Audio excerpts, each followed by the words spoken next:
पुण्याच्या ट्रॅफिकची किंवा ट्रॅफिकमध्ये आत्ता होत असलेल्या या सगळ्या ज्या अडचणी आपण पाहतोय, तर त्याच्यावरती निश्चितपणे काही मार्ग काढला पाहिजे. म्हणजे अशा प्रकारच्या सूचना माननीय मुख्यमंत्री महोदय आणि उपमुख्यमंत्री महोदय यांनी दिलेल्या होत्या आणि मागील काही महिन्यांमध्ये त्याच्यावरती बऱ्याच बऱ्याच बैठका झाल्या. तर रिसेंटली एक 15 दिवसापूर्वी कॉम्प्रिहेन्सिव्ह मॉबिलिटी प्लॅन जो आहे, तर त्याच्यासंबंधी एक बैठक झाली आणि त्याच्यानंतर जे विविध मार्ग म्हणजे याच्या ट्रॅफिकच्या सुलभीकरणासाठी असू शकतात, त्यातला हा एक मार्ग असू शकतो का?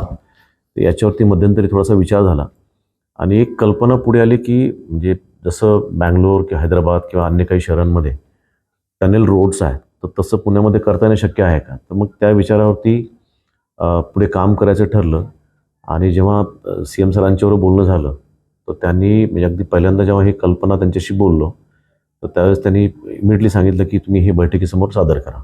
एक कॉन्सेप्ट प्लॅन आपण फक्त आता बैठकीसमोर सादर केलेला होता.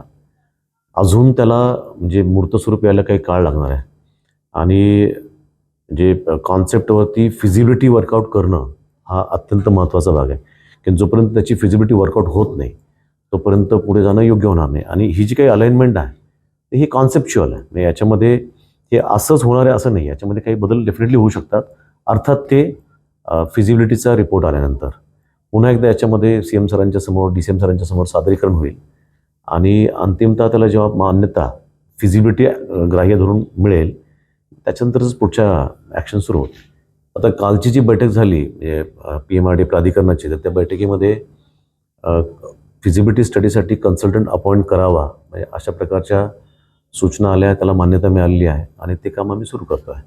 तर पुढच्या एक 15 दिवसामध्ये कन्सल्टंट अपॉइंटमेंट करण्यासाठी ज्या ज्या बाबी कराव्या लागतात त्या पूर्ण होतील आणि साधारणतः एक महिनाभराच्या आतमध्ये फिजिबिलिटीचा रिपोर्ट तयार करण्याचा आमचा मानस आहे.